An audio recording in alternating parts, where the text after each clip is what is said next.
Yeah, so everything is hand sewn. I make the original one, then I get people to help me sew the pieces, but everything is hand painted. So, and it's all done freehand. So I come in with my paint.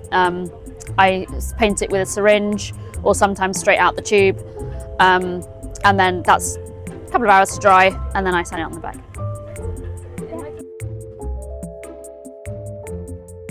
The candy is like probably one of my favorite things to make, because it's the thing that fills people with like the most joy, and it's the most colorful.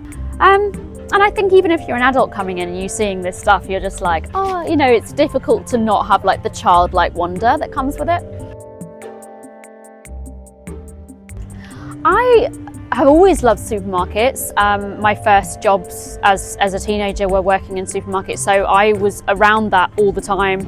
My mum worked in shops when I was little, so it's kind of a no-brainer that I am doing what I'm doing. I love going to supermarkets in different countries.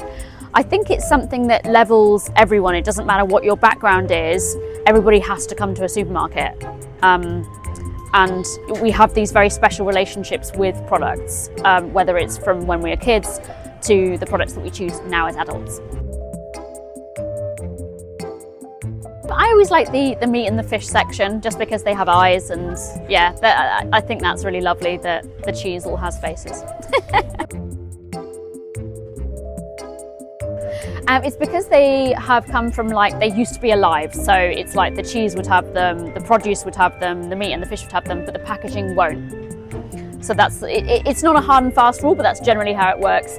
If I was to open this up in an imaginary world and the Whoppers came out, the Whoppers would have faces, but the packaging wouldn't. So that's how that works.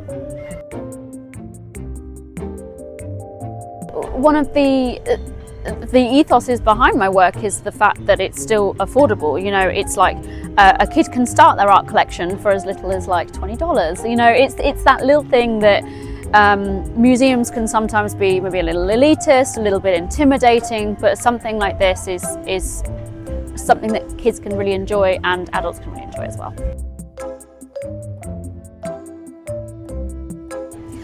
I was taken to lots of art galleries and museums as a kid, and that's where I got my first love for it. My mum took me to all sorts of places, and that was a thing that I loved doing, and I loved doing it with her. And I sort of grew up in a very creative family, so it's no surprise that I am where I am now. And I think if you can, you know, expose them to as many things as possible, then you can't really go wrong.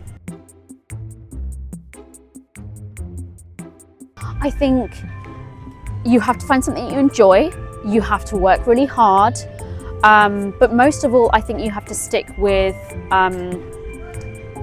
what you believe in. Make things that you enjoy, not that you think other people are going to enjoy, because you might find that other people enjoy what you enjoy. But other than that, it's really working hard, and it's lots of practice, lots of studio hours.